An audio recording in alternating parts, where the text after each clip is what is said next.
चल ध्यान देता गलती जुट जाएगा फिर से। ठीक है, जुड़ जाएगा, ध्यान दो। ये तुम लोग भी देखना, सब देखना, सबको काम देगा ये, ठीक है, सबके लिए है ये, सबको पढ़ना पड़ता है। आता है सबको, सबको दिखाई देता है, स्पष्ट दिखाई देता है उसमें। हाँ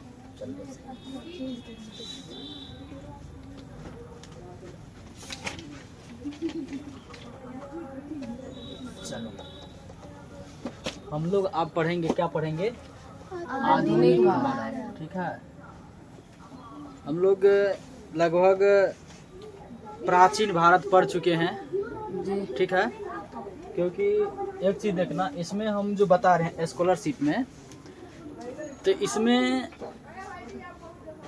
ज़्यादा गहराई तक नहीं जाएंगे, ठीक है, जो फैक्ट बात होगा उस बात को या उस पॉइंट को लेते हुए हम लोग क्या करेंगे, आगे बढ़ेंगे।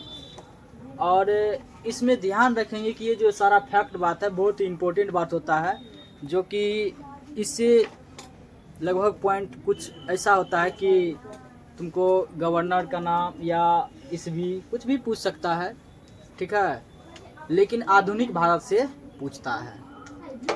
सबसे पहले देखो हम देखेंगे कि जब हम पढ़े थे प्राचीन भारत, उसके बाद पढ़े मध्यकालीन भारत, अब हम पढ़ेंगे क्या? आधुनिक भारत। इसके बाद आधुनिक भारत पढ़ने के बाद ये इतिहास का चैप्टर जो है तुम लोग का खत्म हो जाएगा, ठीक है।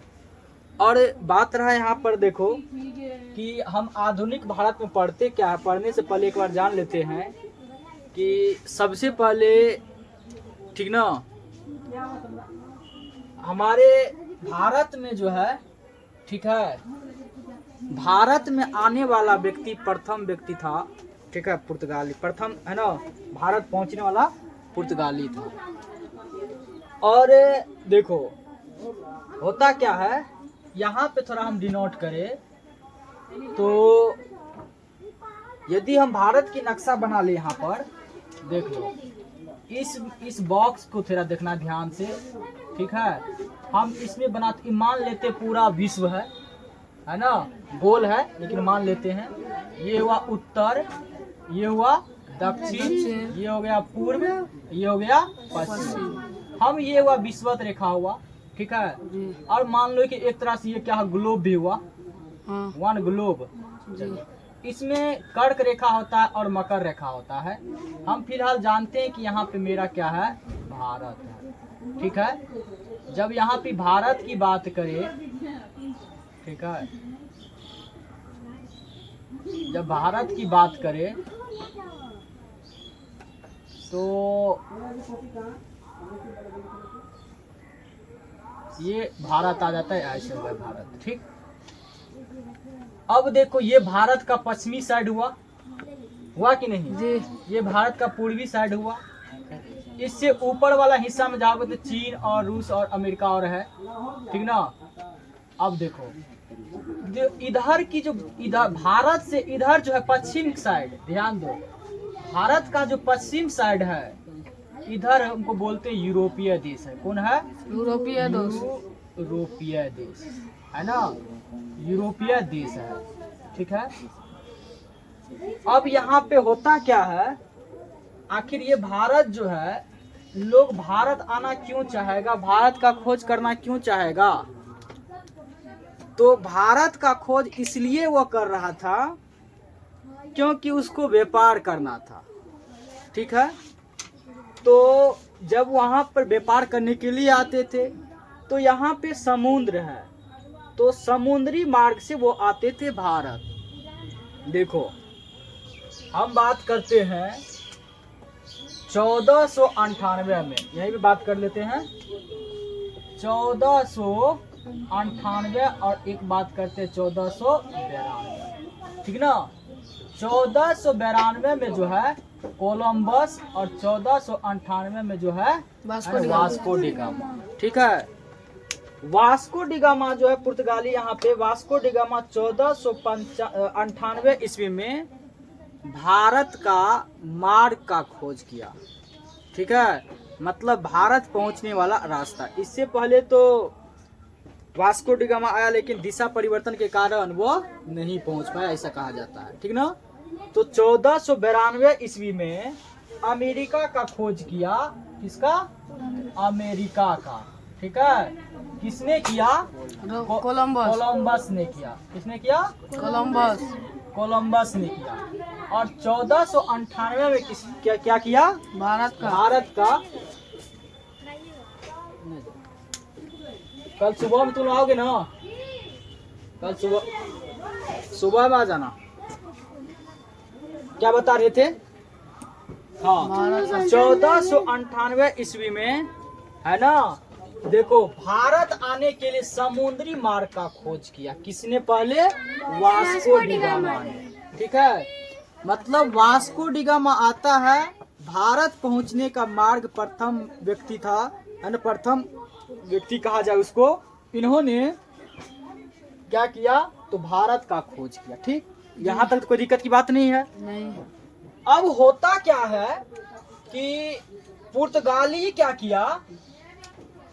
1510 ईस्वी में गोवा के निकट, यहाँ पे बात करें तो यहाँ पे गोवा है। ठीक है, यहाँ पे गोवा, यहाँ पे समुद्र है। ये सब जहाँ पे रेड कलर की सारा क्या है? समुद्र है। ठीक है, अब यहाँ पे गोवा है। पुर्तगाली क्या किया? ये गोवा के पास आते हैं और तटीय भाग पे आते हैं। अब यहाँ पे तटीय भाग है। आकर के वहाँ का विजेता, गोवा का विजेता था। विजेता मतलब जो वहाँ का मतलब शासक था, वह क्या किया? उसका नाम था, याद रखना, कैप्टन, है ना, अल्फासो डी अल्बुर्क, है ना, कैप्टन अल्फासो डी अल्बुर्क, है ना। इसके साथ मिल करके क्या किया? भारत के पश्चिमी तट के साथ, ठीक है, राजनीतिक सत्ता स्थापित की। मतलब भारत की बात करें पश्चिमी तट, तो ये हुआ भारत का पूर्वी तट, इधर होगा, इधर हो जाएगा पश्चिमी तट। मतलब ये पूरब दिशा हुआ तो पूर्वी तट, ये पश्चिम की अर्थ पश्चिमी। मतलब इस क्षेत्र में इन्होंने क्या किया? अपना राजनीतिक सत्ता स्थापित किया, है ना। जब राजनीतिक सत्ता स्थापित करता है तो अब देखो, कहा जाता है कि शुरू में होता क्या है? पहले तो व्यापार करने का आया, धीरे धीरे अब देखो व्यापार करने के लिए आया तो, ठीक ना। तो सबसे पहले यहाँ पे जो भारत आया, तो ऐसा कहा जाता है कि जब भारत आए थे ना, यूरोपीय जब भारत आए थे, तो उस व्यापार करने के लिए क्या आएंगे? तो मसाला और का व्यापार करने आता था। ठीक है, और एक बार जब मसाला ले गया यहाँ से, तो उसको 60 गुना फायदा हुआ। ठीक है, मतलब कहा जाए कि जितना भी वो ले गया उसका 60 गुना उसको फायदा हुआ। ठीक है, तो उसको लगा कि, है ना, यदि कहीं हम जाते हैं, भारत जाएंगे, और यूरोप को ऐसा लगा कि 60 गुना हमको फायदा हो रहा है, तो वो तो बार बार आएगा मेरे पास। अब देखो इसका मतलब क्या हुआ? हम मार्केट गए, यहाँ से मान लो सिमराही गए, ठीक ना, सिमराही में गए, हम 10 केजी आलू खरीदे और वही ला करके, है ना, सिमराही गए, सिमराही से फिर कहाँ चले आए? अपने करजन में जब हम बेचते हैं तो हम मान लो कि 10 रुपए केजी वहाँ पे खरीदे हैं 100 में, है ना, तो हमको 1 केजी पर, है ना, 10 के मतलब 1 केजी पर 60 गुना फायदा, हमको 60 रुपया फायदा होता है। समझ रहे बात को? तो हमको 60 गुना मतलब 60 रुपया, मतलब जितना हम खरीदे उसका 60 गुना। यदि 100 में खरीदे तो वह यहाँ पे 160 में बेचे। यदि हम 500 में खरीदे तो उसका 60 गुना हमको हो जाता है। मतलब क्या हुआ कि हमको 60 गुना फायदा हुआ, तो वो सब कंपनी धीरे धीरे आना चाहेगा ना जी। तब जाकर के धीरे धीरे सब आना धीरे धीरे शुरू कर दिया, भारत में आना शुरू किया, क्योंकि वहाँ पे उसको क्या होता फायदा। और मसाला का व्यापार क्यों करते थे? देखो, जब हम बात करते हैं यूरोपीय देश की, तो यूरोपीय देश में ठंडा पड़ता है, और हम लोग ठंडा के समय में देखना कि कड़ा सब्जी खाते, मसालेदार सब्जी खाते हैं। और वहाँ पे लोग सब, ये भी कहा जाता है कि इतिहासकार का मानना है कि यूरोपीय लोग जितने भी थे, ठीक ना, वो लोग क्या करते थे? तो मसाला का व्यापार करते थे, बस अपना अच्छा के लिए। वहाँ का टेस्टी होता, भारत का मसाला टेस्टी होता। और ये मसाला का खेती जो होता था, कहाँ होता था? इस भाग में होता था, है ना, केरल भाग में होता था, है ना, इस सब कर्नाटक और गोवा के, मतलब साउथ क्षेत्र में, दक्षिणी क्षेत्र में। ये तो भारत की बात बोले। अब देखो, इसके बाद जब पुर्तगाली आया 1510 इसमें भारत पहुंचता है, तो इसके बाद देखो फिर आना शुरू कर देता है कौन? उसके बाद आता है डच आता है। कौन आता है? डच। डच आया 1595 ईस्वी में। कितना में आया? डच है ना, 1595 ईस्वी में डच आता है। फिर डच के बाद अंग्रेज आया, अंग्रेज के बाद फ्रांसीसी आया। ईस्वी याद रहे ना रहे, ठीक है, लेकिन ये नाम जरूर याद रखना कि प्रथम बार भारत का है ना रास्ता मार्ग का खोज किसने किया? कोलंबस किया। प्रथम बार पुर्तगाली भारत आए, दूसरी बार कौन आया? तो डच आया। तीसरी बार कौन आया? अंग्रेज आया। उसके बाद कौन आया? मतलब अंतिम बार कौन आया? फ्रांसीसी। पूछा जाएगा कि अंतिम यात्री किसे कहेंगे हम लोग? बात आने वाला है ना, फ्रांसीसी। अब देखो, जब 1764 ईस्वी में फ्रांसीसी आते हैं, ठीक ना, तो इन्होंने क्या किया? 1667 ईस्वी में सूरत पहुंचता है और वहां पे एक पहला व्यापारिक केंद्र खोलता है, ठीक ना। पहला व्यापारिक केंद्र खोलता है कौन? डच कंपनी सूरत में। समझ गए बात को? जब इन्होंने, अब देखो, तो इन्होंने जब व्यापारिक पहला, देखो सब आए तो पूछागा कि पहला व्यापारिक केंद्र किसने खोला? डच। कहाँ पर खोला? सूरत में। सूरत गुजरात में है, ठीक है। सूरत में हम बात करें तो यहाँ पे गुजरात है, ठीक है, यहाँ पे गुजरात है। और यहाँ पे क्यों खोला? ठीक है, आखिर यहीं पे क्यों खोला? यहाँ बीच में भी खोल सकता था, यहाँ पे इसलिए खोला, यहाँ पे तो समुद्री रास्ता है और नाव से पहले तो जब जो भी आता था नाव से आता था, तो नाव से आने में यहाँ पे क्या होता था, उसको आसान होता था और इसलिए यहाँ पे इसको लगा कि यहाँ पे है ना उसको ले जाने आने में भी सुलभ होता था। ठीक, अब देखो इसके बाद धीरे धीरे अब ये तो फ्रांसी आ गए, लेकिन होता क्या है, अंग्रेज का है ना क्या होता प्रभाव राजनीतिक क्षेत्र में धीरे धीरे बढ़ने लगा। मतलब कहता है कि पहले आया तो आने के बाद उन्होंने हमारे भारतीय तो क्या क्या उसका स्वागत किया तो धीरे धीरे उन्होंने रहना शुरू कर दिया और हमारे राजनीति हमारे भारत के साथ, ठीक है ना, भारतीयों के साथ उन्होंने राजनीतिक सत्ता स्थापित करना शुरू कर दिया। जिसके बाद धीरे धीरे है ना कंपनी खोला। कंपनी खोलने के बाद धीरे धीरे सब पे शासन करने लगा। शासन करते करते ऐसा शासन किया कि पूरे भारत को अपने चंगुल में फंसा दिया।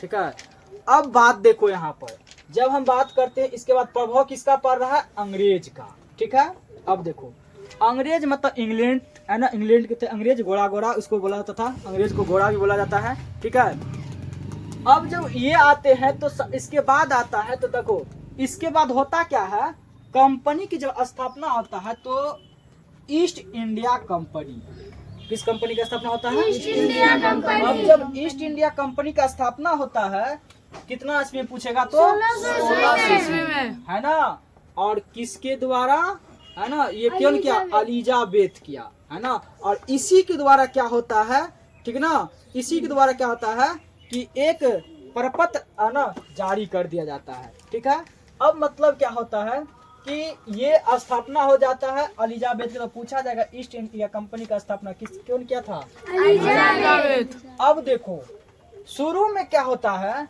शुरू में है ना हम कह सकते हैं कि डच और फ्रांस है ना का सामना करना पड़ा, क्योंकि अंग्रेज को है ना डच देखो किसका सामना करना पड़ा? पहले तो ये आया, उसके बाद क्या आया? अंग्रेज आया, उसके बाद फ्रांसीसी।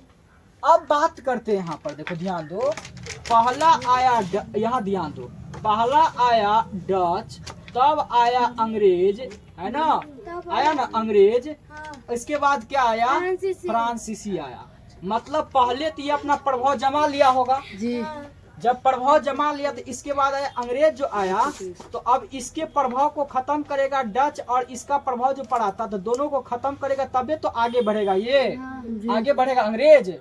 तब धीरे धीरे इन्होंने अपना है ना राजनीतिक क्षेत्र में आगे है ना बढ़ाया और उसके साथ ही इसका प्रभाव ज्यादा होने लगा पूरे भारत पे। ठीक, जब कंपनी का स्थापना किया तब देखो इसका प्रभाव पड़ने का बहुत सारा कारण है। ठीक है, कारण ये भी है कि ये कंपनी का स्थापना किया तो पहले मान लो सूती, पहले कपड़ा जो बुनता था चरखा पे कपड़ा बुनता था, पता है तुमको? चरखा पे एगो कपड़ा बुनने में कितना टाइम लग जाता था। मशीन आया तो उसी काम को, अब एगो कपड़ा बुनने में 4 दिन लगे तो 1 घंटा में कते कपड़ा बुन के रख देता था। रेडीमेड कपड़ा आजकल भी देखा है ना, एगो दर्जी को सीने दो तो 1 दिन में सी के दे देगा। हाँ, दे कभी भर दिन 1 दिन लगल रहेगा तब सी के देगा, एगो फुल पेंट शर्ट में देगा कि नहीं। लेकिन वही एक मशीन को दे दो उसके जगह पे पूरा लाइन लगा देगा, 10 है ना। तो वही चीज होता है। तो उसमें क्या होता था कि देखो औरों कारण है कि लोगों का दिलचस्पी ज्यादा उस पर बढ़ने लगा और धीरे धीरे उसको अच्छा लगने लगा, क्योंकि कम पैसा में भी मिल जाता था। अब देखो शुरू में इसका सामना करना पड़ा, बाद में क्या हुआ, फिर सब इसका प्रभाव, अंग्रेज का प्रभाव ठीक हो गया। रॉबर्ट क्लाइव के नेतृत्व में अंग्रेज के सेना, है ना, क्या किया, अंग्रेज का जो सेना था आर्कट और अन्य क्षेत्र पर क्या कर लिया, कब्जा कर लिया। नेतृत्वकर्ता का मतलब ये हुआ कि अब जैसे मान लो कि तुम्ही लोग को एक समूह बना दिए और उसमें एक लीडर होता है ना, जो सबको दिशा निर्देश देता है, तो तुमको ये करना है, तुमको ये करना है, इसको इस जगह देना है ना। इस प्रकार से क्या करता है, लीड करने वाला होता है ना। तो जो उस समूह को चलाता है उसी को हम नेतृत्वकर्ता कहते हैं, ठीक ना। उसी प्रकार से कंपनी को जो है रॉबर्ट क्लाइव क्या किया, है ना, रॉबर्ट क्लाइव ने, है ना, क्या के नेतृत्व में अंग्रेज सेना, अंग्रेज का जितना भी सेना था वह आर्कट और किस पे, अन्य क्षेत्र पे धीरे धीरे कब्जा करना शुरू कर दिया, है ना। अब जब कब्जा करना शुरू कर दिया तब देखो यहीं से भारत में क्या होता है, अंग्रेज साम्राज्य का नींव रखने में सफल हो जाता है। तब जाकर के अंग्रेज जो है यहीं से क्या करता है, भारत में धीरे धीरे अपना नींव रखने में क्या हो जाता है, वो सफल हो जाता है, ठीक है। जब नींव रखने में सफल हो जाता है तब वहां से क्या होता है, देखो तब धीरे धीरे अब क्या होता है, अब रॉबर्ट क्लाइव के नेतृत्व में हो रहा था। तो रॉबर्ट क्लाइव क्या करता है, देखो कहता है कि प्रथम गवर्नर पूछा जाएगा भारत का, ठीक है, प्रथम गवर्नर पूछा जाएगा तो रॉबर्ट क्लाइव हुआ, है ना। तो इन्होंने क्या किया, कंपनी का प्रथम गवर्नर बनाया गया, है ना, रॉबर्ट क्लाइव को। किसको बनाया गया, रॉबर्ट क्लाइव को बनाया गया। और यह 2 वर्ष तक रहा यहाँ पे। कितने वर्ष तक रहा, 2 वर्ष तक। देखो यहाँ पे कहा जाता है कि 1760 से लेकर के 65 तक इंग्लैंड में रहा। उसके बाद 1765 के बाद पुनः भारत में चले आए। 1765 के बाद कहाँ चले आए, पुनः भारत में चले आए। अब जब 1765 के बाद पुनः भारत चले आया तो 1765 में देखो, समझो इसको बात को, 1765 में जब आया उन्होंने पहले बंगाल पर, तब बिहार पर और उड़ीसा, ये तीनों का इसको दीवानी बना दिया, है ना। क्या बना दिया, दीवानी। अब देखो दीवानी शब्द क्या होता, इसको समझो पहले, इसको क्या बना दिया, दीवानी। पूछा जाएगा बंगाल बिहार उड़ीसा का दीवानी किसको बनाया गया, है ना। और इसको ईस्ट इंडिया, है ना, ईस्ट इंडिया कंपनी को मिलता है, ठीक है। मतलब 1765 ईस्वी में बंगाल बिहार उड़ीसा की दीवानी ईस्ट इंडिया कंपनी को मिलता है ना। अब दीवानी क्या होता है, एक कानूनी पद होता है। देखो जैसे हम कहें तो दीवानी की बात करें तो यहाँ ध्यान दो, दीवानी का मतलब होता है कि जैसे भूमि से संबंधित और कर कानूनी मतलब विधायी प्रक्रिया, है ना। विधि मतलब समझते हो, विधि मतलब कानून, ये विधायी प्रक्रिया। विधायी प्रक्रिया का मतलब ये हुआ को कंपनी को जो बनाया गया दीवानी है ना, दीवानी ईस्ट इंडिया कंपनी को दिया, तो इस दीवानी के तहत कौन सही है, जिसको अदालत समझता है, तुम लोग अदालत समझता है ना, अदालत कोर्ट, है ना। तो उसमें जाता है तो क्या बताता है कि यदि 2 पक्ष विवाद हुआ, चाहे वो भूमि से संबंधित हो, है ना, या कानून कोई भी चीज से संबंधित हो, उसमें सही और गलत का फैसला किया जाता है। तो उस कंपनी के हाथ में दे दिया तो उन सभी को कौन देखता था, कंपनी ही देखता था, क्या सही है क्या गलत है। तो मतलब दीवानी दे दिया गया इसको, ईस्ट इंडिया कंपनी को। यहाँ से देखो क्या होता है, फिर यहीं से जब कंपनी को मिल जाता है तब यहीं से धीरे धीरे अब क्या होता है, युद्ध होने की संभावना शुरू हो जाता है। क्यों हो जाता है, जब कंपनी को दे दिया तो बंगाल देखो कहाँ पे है, देखो हम बंगाल की बात करें तो यहाँ पे बंगाल है, कहाँ पे है, यहाँ पे बंगाल, इस क्षेत्र में क्या है, बंगाल, पश्चिम बंगाल, ठीक है। अब देखो बंगाल को इसलिए देखो चुनो, क्यों चुना बंगाल उड़ीसा को, देखो सबसे पहले अब इसलिए चुना क्योंकि जब भारत का यहाँ देखो इस क्षेत्र में सभी जगह पानी है, यहाँ पे उड़ीसा है, यहाँ पे बंगाल है, सभी देखो ये यहाँ पे क्या है, गुजरात है, सभी क्या है, समुद्र के किनारे है, ये भी समुद्र किनारे, ये भी समुद्र किनारे। यहाँ से क्या होता नाव के द्वारा है ना, या उसको जाने में, सामान ढोने में, और वहाँ पे संसाधन भी अधिक होता था, जिसके कारण से वहाँ पहुँचता था। उसका मेन मकसद ये था व्यापार करना, ठीक ना। और यहाँ से क्या करता, इतना संसाधन तो लूटता। अब देखो होता क्या था धीरे धीरे इसके बाद जब यहाँ पे ये स्थापित कर दीवानी घोषित किया, तो यहाँ पे मुर्शिद कुली खान और था, इससे पहले नवाब तो यहाँ पे शासक था, है ना, मुगल साम्राज्य चल रहा था उस समय। तब उसको धीरे धीरे करता क्या था, इसका और विस्तार है। हुआ क्या, अब जो राजा चलता था लगान वसूलता था, मान लो कि राजा होता है तो राजा ही अपना लगान वसूलते हैं, है ना। अब मान लो राजतंत्र, मुगल साम्राज्य राजशाही चलता था, तो जिस क्षेत्र का वह बंगाल, उड़ीसा, बिहार, है ना, मुर्शिद कुली खान, ये सब क्या था वहाँ के और है। तो वो जो वहाँ का क्या करता था कि जितना भी राजस्व होता था, मतलब लगान होता था, सब उसूल के राजा रखता था। लेकिन जब ये कंपनी आ जाते हैं तो कंपनी क्या कहता है, आप काहे वसूलिएगा, ठीक ना, आपको हम पैसे देते, उसके बाद हम ही वसूल लेते हैं। समझ रहे बात को, मतलब सोच बोला कि हम ही वसूल लेंगे, आपको वसूलने की जरूरत नहीं है। ठीक है। उसके बदले में उसको पैसा दे दिया जाता था। अब बोला कि एक मुठ पैसा में वो सोचता था एक मुठ पैसों मिल गया, ने हमरा मेहनत करा पड़ला, बाकी हमरा पैसों मिल गए, अपने आप को आसान समझता था। लेकिन इसका चाल था धीरे धीरे हर एक क्षेत्र पर कब्जा करने पर, ठीक है। तो अब पहली बार इसने उड़ीसा, बंगाल पे कब्जा किया, उसके बाद धीरे धीरे और अन्य जगह पे भी धीरे कब्जा करेगा।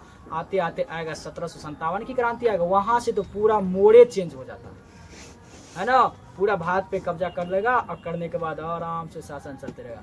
जब कब्जा चलेगा तो इसके बाद तब आंदोलन शुरू होगा, किसान आंदोलन, बारदोली आंदोलन, खेरा आंदोलन, पानीपत, बहुत सारा युद्ध होगा, है ना। उसके बाद युद्ध के बाद हमारा भारत आजाद होगा।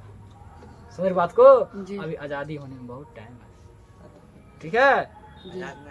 हाँ अभी तो आजाद है, समझा बात को। लेकिन बुक अभी तो कंपनी भारत घुसा सब पे धीरे धीरे कब्जे कर रहा है। अभी सब जगह कब्जो कहाँ किया है, समझा बात को। अभी बहुत कुछ बात तो प्रभाव तो यहाँ अंग्रेज का पड़ गया ना, अंग्रेजे पूरा कब्जा करेगा, ठीक ना। इसको तुम लोग पूरा एक बार देख लेना, कल सुबह में आएगा ना, कब जाएगा, 6 बजे आओ, 6 बजे तुम लोग को पढ़ाते हैं। बुक किसका है?